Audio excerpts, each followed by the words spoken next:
subcommittee.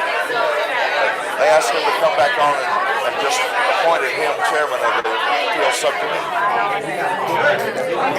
And I was the one that was calling around trying to find out if we had meetings. And finally, in June, David said, I need you to stop doing that. And then finally in August when we had it, I said, I was doing like this with David. I said, yeah, I got the email. Gentlemen, this is Kay McGill. I want to say hello. Hey, Kay. Hello, how are you doing? How you doing, girl? Next month? Absolutely. Good to see you. Yeah, we'll look forward to seeing you. We'll travel. All right. Hey, Chester. Good afternoon. How are you? This is Kay McGill. Good afternoon to you. Hey, what kind of shape is the The Old White community. Huh? The Old White community is on there today. We're high school. Are they cutting your phone? No, they're not increasing. They're not cutting. We're just kind of, that's what I say, we're just kind of hanging out. Well, I look forward to seeing you down in Oregon. Well, I will be there. I certainly will be there. So in July, or in August, I told David, I said, yeah, I got the email. I said, it came from you. The email that that Sylvie was supposed to have sent out. He said, yeah, we're not going to talk about that. I said, the one that you sent out, Dave, you did it. He said, we're not talking about that. And so in August, in July, I finally got in touch with Roosevelt, and he said, yeah, there were 3 appellants. I talked to him the Monday morning before, because David didn't call back, Sylvie didn't call back, Dr. Good didn't respond. And finally Roosevelt said, we had 3 appellants, and I said, well, nobody was notified. And he said, yeah, David canceled the appeals. Apparently he got so... Bob Lossie. It seems as though that the people from the different agencies have almost completely changed over. Yeah, and still most of them don't show up. And I told Briscoe at one of the meetings that would happen. He said, oh no, they're all on board. They're gung-ho. They're all excited about it. I said, yeah, of course they're excited. They love to have it on their resume. I said, but they will not be at most of the meetings. That was just a way to keep the community. It was a way to castrate the committee, basically, is what it was. To castrate and sideline the committee. Well, they seem to have done an effective job, but now it's only... They have a 90-minute meeting from 10 to 11:30. There's hardly ever any visitors. Right. It's only for the ones that they had in the 8th. Ken and myself were the only 2. Yeah, but now there's... you were there this last time. Right. And I had Sam call there because we wanted to talk about the 110. And that wasn't on the agenda. Well, I mean, it was kind of on the agenda because it dealt with at least, what's his name? Stolson. Stolson. Hey, Pat, how you doing? I'm fine. Good to see you. Going around the table. How's Pat doing? I'm fine. I just want to say hello to everyone. Good to see you. A little hectic. We're throwing a party, as you can tell, so we got a big crowd. Yeah, she's not here yet, but Julie has gone down to greet her. So, it's hot. Yeah, it's the height of summertime. It's above average for late July and August. I know. It's like this time of year in '83. I know. You know what? 2 years ago, it stayed hot. We'll have to see if we have a winter like we had in '83, '84. Oh, was that the one that got super cold because it froze my car parts or something? I think that was more like '81, '82. But But It was a year after I got married because I remember living there. Like the brakes froze on my dad's car. Oh, wow. It was terrible. I don't ever remember what that called. Well, welcome. Have y'all been to our new space yet? no, Did you have trouble getting here? came by mobility. Okay. All right. There was a little bit trick finding from where you got off to finding where the steps were, and then I found out afterward that there's a ramp all the way on the end. Yeah, we might have to do some way to do like an orientation to the building. We'll have to figure out what all we need to do. Yeah, I do not think they are. You know, this building is being refurbished. On the because elevator? It was built prior to the ADA, so I noticed. I don't think it's got rail on it. the elevator buttons are raised. The elevator buttons have the ADA compliant controls. They don't talk, but it does have the braille and the large raised print by the buttons. And on the outside, you can see what floor you're off on. But the button to get into the door, that didn't have any markings on it. Step away to make sure that I'm attending to everything. Okay, thank you, Pat. Oh, I might take out some photos. Okay. Y'all are amongst the honored guests.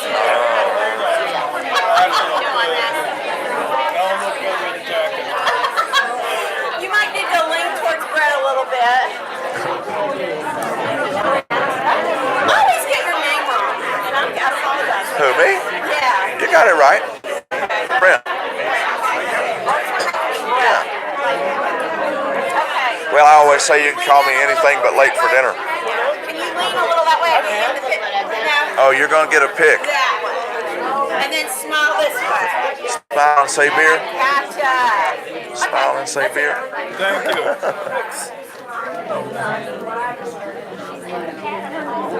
Yeah. So, yeah, I think that basically have successfully emasculated the committee. Yes. It was a 90-minute meeting. I'm glad I was able to get my stuff in, and I got Paul and Sam to come with me. And Right, and I talked to And you- Robert Swain. I got him to come down. And he was also upset about that 110 issue. yeah, and then there's the safety issue too. That when you're on the platform, you got to compete with all the noise from Georgia 400. So you can't hear the train come in. If there's any announcements, you won't hear those.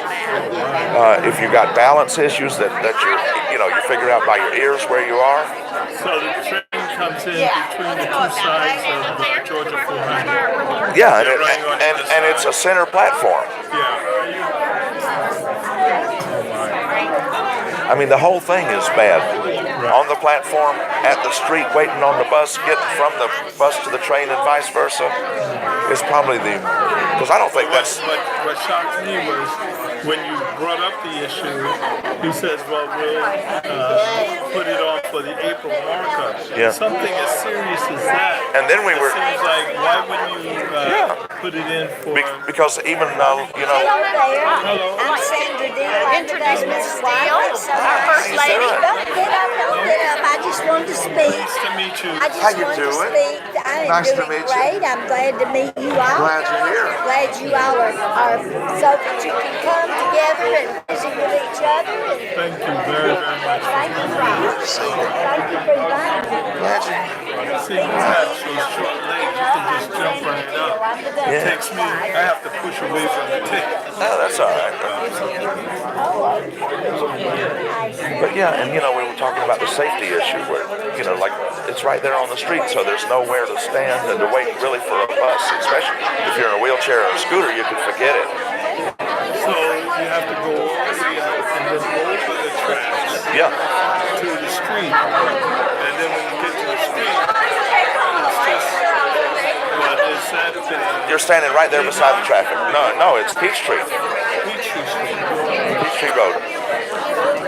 Wait, The Buckhead Station. it's a Peachtree Road. I think it's Peachtree. I think it's Peachtree because Peachtree Road is too close.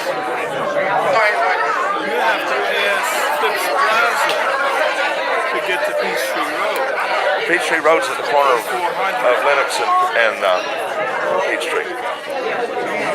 So yeah, it might be in there a little bit, but still I don't think that station was even designed with the idea that buses would ever go into it and stop. Because it was designed so you get off the train and go into those financial buildings. It was not designed with the idea that buses would feed to it.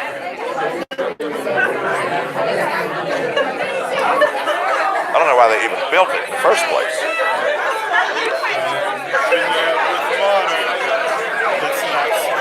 Well, see, the thing about that was built when the federal government was urging all the transit agencies to partner with other private entities when the big development came along to try to get a transit stop inside the development. So I think they built the Buckhead station cart before the horse, cart before the horse, with the idea that stuff would develop around it.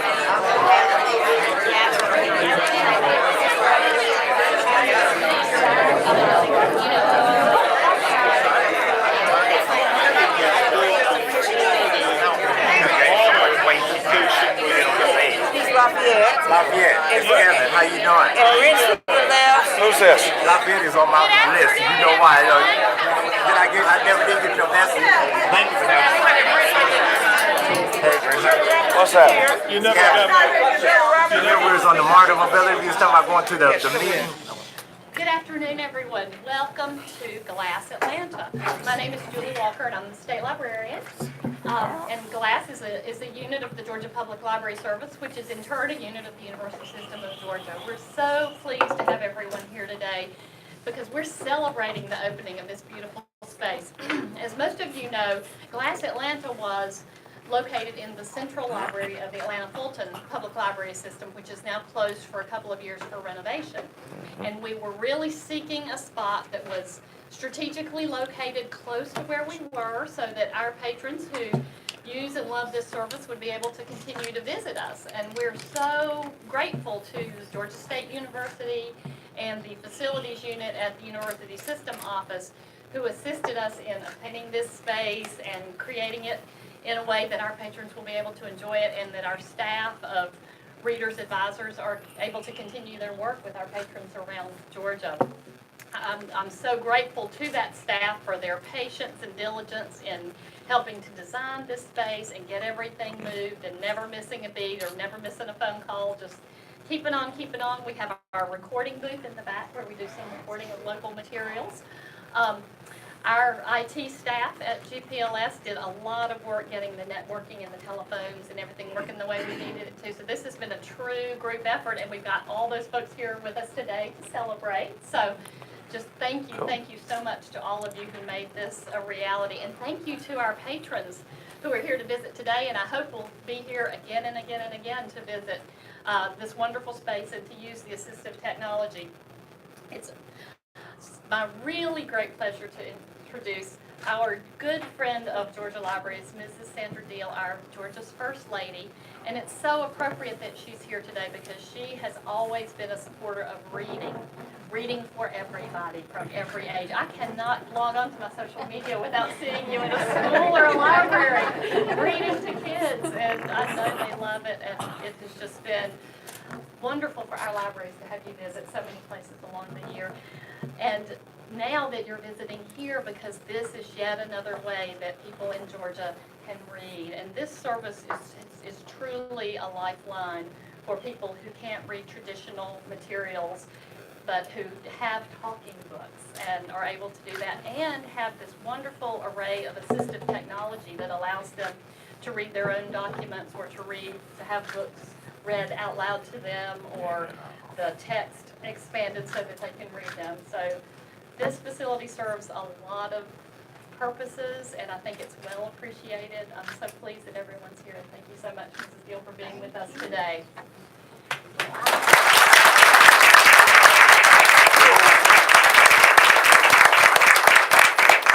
I am so pleased to see that you have a new space. You know, I visited at the other space in the library, and you were sharing it with some other people, I believe.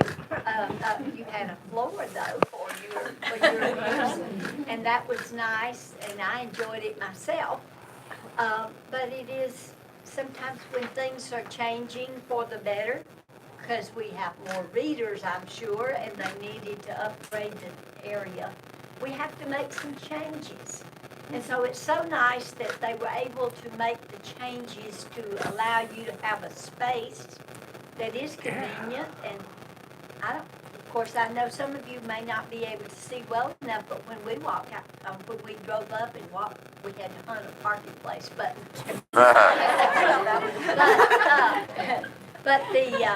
That's why they're smart. The fountain out there, I'd never even seen it before. I'm sure it's been there a while, but I just had not been where I noticed it in the passing. And I felt like I'd been everywhere. But how refreshing it will be to be able to sometimes go outside and just listen to the water. In addition to being able to come in and be with friends and to have access to things that you are interested in. Because you need both those things. You need some socialization when we have something that affects us, that makes us be a little more tempted to be confined at home. We need to push ourselves to get out and be with others, because that adds an element that helps us cheer up. And none of us control what happens with our bodies and our eyes. And so our eyes or our ears or our physical bodies, all of those things can occur to any of us at any age. And so we're grateful that you all are pushing forward and utilizing the abilities you have and finding ways to improve those opportunities. And I'm so thankful that our library is no longer just a place to check out books for those who can read and do read, which I have done all my life because my mother was an avid library person. She always took us to the library to check out books, and we read voraciously all of my life, and my grandchildren do too. And I want you all to have that same opportunity. So being able to have access to books through the library that you can read, and having equipment here that you can come to use that enlarges it so that you can see if you have some sight left, is quite a great opportunity for you all. It may be a little more difficult to get here sometimes because the parking is not so easy. But sometimes the best joys in life are those that take a little bit more work. And so I hope you are enjoying. I'm just delighted to see so many of you here to be able to have fellowship time, because that's important. But it's also important to be able to have access to things you want to read and not be limited to those things that are only the few things available. And so I know today we're concentrating on the Constitution Week, and the Constitution is written, the Declaration of Independence and the Constitution are in Braille, so that those of you who read Braille can enjoy that. And I'm sure they have it so that you can see it on the computer. You have the amount of sight that allows it to be enlarged so you can read it for yourself. And there has to be some joy in being able to do that. But the books can be circulated to you and sent to your homes. The audio books are available to you to read the recent novels and keep up with the news, but you have to put a little effort into it. I realize it. And I was reading in the notes they sent me that they had over 16,000 active users last year. They had circulated 436,548 items last year that were sent out to different people. And they answered over 19,000 phone calls to help people locate them. Yeah.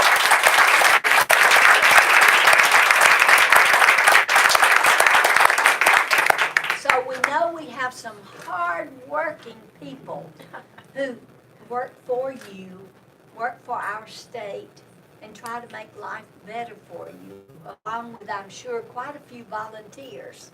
And we're grateful for you all who volunteer, because you know how much it means to people.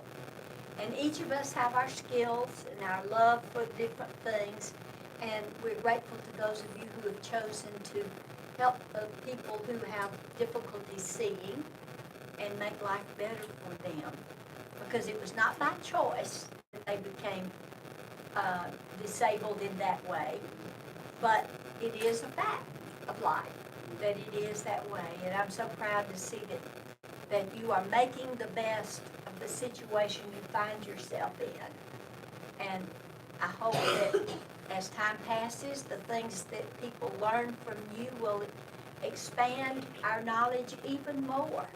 The suggestions you make, because things don't get done unless somebody has an idea and have suggestions of how to make things better. So we appreciate you, and I hope you will enjoy this space and utilize our people who work for us, and utilize the libraries and the opportunities that you have. And I thank you for giving me the chance to serve as First Lady. I have thoroughly enjoyed the opportunity, and I hope you will vote. You can't vote for me because I'm not on the ballot. But I do hope that you will take advantage of the opportunity to vote, because it is a God-given right for Americans to be able to vote. And I hope you will vote for whomever you choose, but you need to be a responsible citizen and vote. And so I hope you will take time to do that. I'm sure they have ways that you can do that in polling places so that you can express yourself too. Because we are each citizens and we need to use that right. Well, and my husband's going to be finishing up, and we will be leaving office, and our second week in January will be our last official duty, and when the next governor will be sworn in. And so I hope that that the state will continue to do well. We just heard today that our unemployment rate has dropped to 3.8, lower than the national average, and the best that it's been in maybe ever. But I got to tell my husband, because I heard it on the radio. And he don't listen. Heard it, so that was great. We're so proud. And our graduation rate has improved. Well, they just came out with the scores yesterday for that.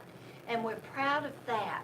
We're making progress, having jobs and getting educations for our people so they can take those jobs is wonderful.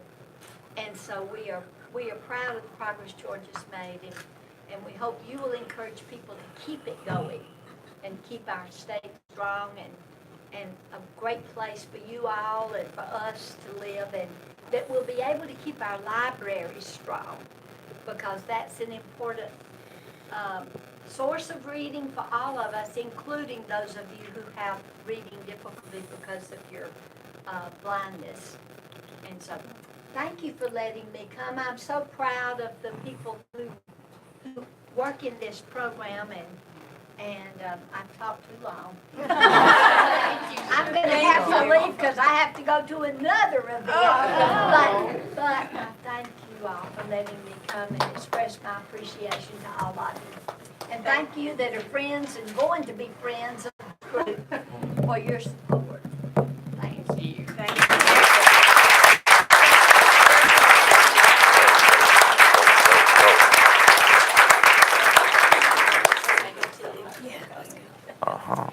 Well, y'all, I just also want to, she told me not to thank her, but I'm going to thank Miss Judy Dyer over here in the yellow jacket for inviting me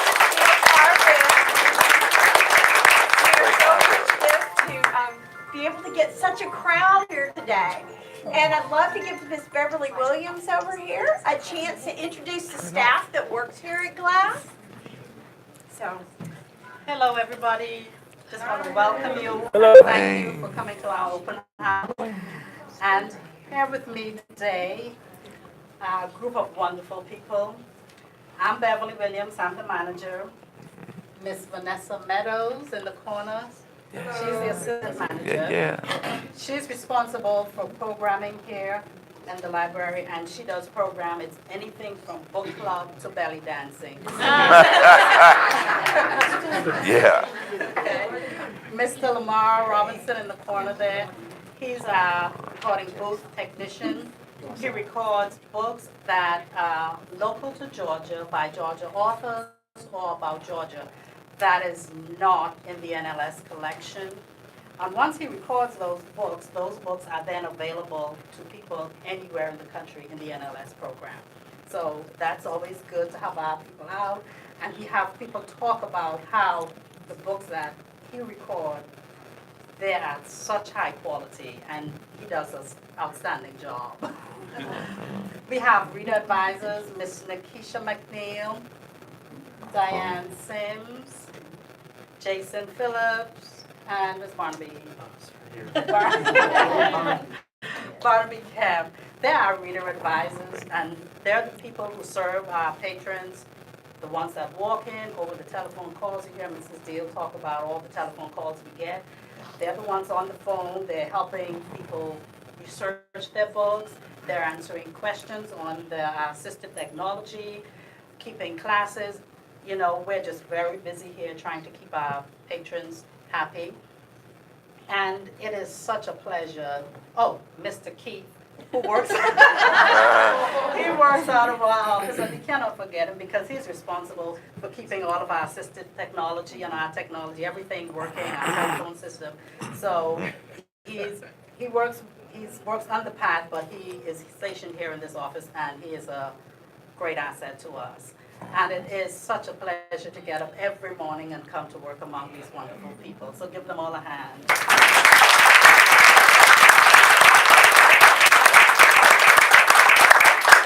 and I'm going to jump in and say, but that's not all. Because you might notice you do not see the talking books here in this facility. We actually have a whole additional facility. We have space at the Georgia Archives building. And Miss Tanika Williams is the manager down there. And for the most part, all of our books are mailed out of that facility. Tanika works with 2 library assistants that help her every day. She's got an assistant manager and 7 student employees. So we keep students at Clayton State University. They come in and work and run out to class and come back and work some more. But down there, they're mailing out between 1,000 and 1,200 books every day, Monday through Friday. So Right. our usage has actually gone up in the last few weeks. You may have heard on television or radio, I've heard on the public radio system, advertisements for the NLS program. Those calls that come in because of that public service announcement that the national program created sends Georgia residents to us. Our people answer the phones, they get them signed up for service, and then Tanika's folks are down there mailing out the books. So we are very busy. Our service demand has not gone down at all. Our numbers are I think we're at an all-time high since I've been part of this program for the last 5 years. But we've just had a great opportunity here. We hope that this is space that everybody can enjoy. Like I said, and I do want to issue an apology. We have had some technology issues since the move. It's nobody's fault. We can point to AT&T. Yeah. Really, that's all we can point to. Because the fingers we point out, they kept pointing at AT&T. But finally, the phone service was restored this past week. So for anybody that was frustrated trying to get through to our telephone number, we do believe that problem is solved. And it was not for lack of trying. Let me promise you that as well. But for right now, we just want you to look around at our space, take a look at the stuff that we've got here, take a look at the wonderful display that Ms. Dyer brought in, and have some cake. Absolutely. Thank you all for coming. Uh-huh.